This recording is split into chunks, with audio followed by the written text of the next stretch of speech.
પ્રભારી મંત્રી શ્રી પ્રફુલભાઈ પાનછેરિયાના અધ્યક્ષસ્થાને વર્ષ 2025-26ની કચ્છ જિલ્લા આયોજન મંડળની બેઠક યોજાઈ।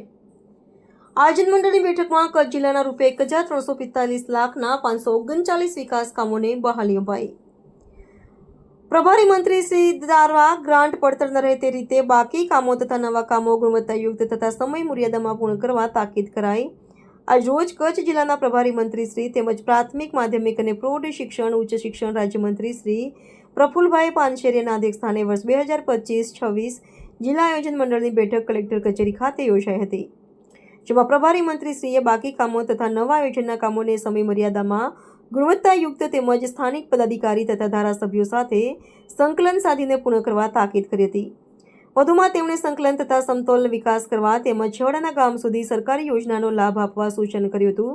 આ કામો બાબતે સાંસદ શ્રી વિનોદભાઈ ચાવડા, જિલ્લા પંચાયત પ્રમુખ તેમજ આયોજન મંડળના ઉપાધ્યક્ષ શ્રી જનકસિંહ જાડેજા તેમજ ધારાસભ્ય સર્વશ્રી કેશુભાઈ પટેલ, શ્રી વિરેન્દ્રસિંહ જાડેજા, શ્રીમતી માલતીબેન મહેશ્વરી, શ્રી પ્રદ્યુમનસિંહ જાડેજા, શ્રી વિક્રમભાઈ છાંગા તેમજ નગરપાલિકાના પ્રમુખશ્રીઓ, તાલુકા પંચાયત પ્રમુખશ્રીઓ, જિલ્લા પંચાયત સામાજિક ન્યાય સમિતિના ચેરમેન શ્રી કુંવરબેન મહેશ્વરી અને અગ્રણી જનપ્રતિનિધિઓએ મંજૂર થયેલા કામો નિયત સમય મર્યાદામાં પૂર્ણ કરવા રજૂઆતો કરી હતી।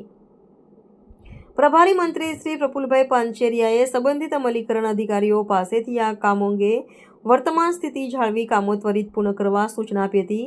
પ્રગતિ હેઠળના આ કામો ઝડપભેર પૂર્ણ કરવા કલેક્ટર શ્રી આનંદ પટેલે સૂચના આપી હતી।